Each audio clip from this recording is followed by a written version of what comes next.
Le Premier ministre Ousmane Sonko a déclaré « Ce qui intéresse le FMI, c'est que vous restiez pauvres et sages. Il veut des économies dépendantes, peu industrialisées, contraintes d'emprunter régulièrement. Ils veulent des gouvernements politiquement dociles, soumis, respectant des règles économiques définies ailleurs, même quand elles fragilisent la population. » Mes frères africains, maîtriser ces ressources stratégiques est une clé essentielle de la puissance. Celui qui contrôle l'accès, l'extraction, mais surtout le raffinement, la transformation et les chaînes de valeur de ces ressources acquiert un levier de puissance considérable. Les grandes puissances se livrent une compétition féroce pour sécuriser ses approvisionnements. La Chine domine déjà 85 à 95% du raffinage mondial de nombreux minerais critiques. L'Afrique reste majoritairement exportatrice de matières premières brutes. Faisons attention à ces fameux partenariats gagnant-gagnant.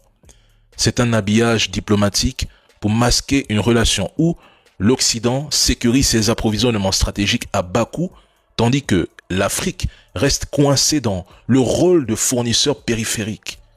On tend vers une recolonisation soft. Plus de fusils, plus de soldats, juste des prêts, des contrats miniers, des bases militaires, des pressions diplomatiques et une dépendance économique maintenue. La Chine domine le secteur minier en RDC, en Guinée et au Ghana, avec ses conséquences.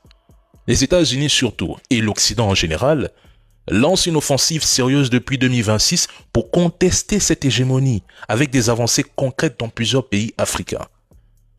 Mesdames et messieurs, regardez le Burkina. Le pays a réformé son code minier, renforcé le contrôle de l'État sur l'or et encouragé la transformation locale. Le Mali et le Niger ont engagé des réformes similaires. Le Sénégal a renforcé la gouvernance de son secteur extractif en envisageant des amendements au cadre légal pour augmenter la participation de l'État et le contenu local. Plusieurs pays africains commencent à comprendre que nos ressources doivent servir à financer notre industrialisation et notre souveraineté économique et non à enrichir uniquement des puissances extérieures. Soyons maîtres de notre destin, c'est important.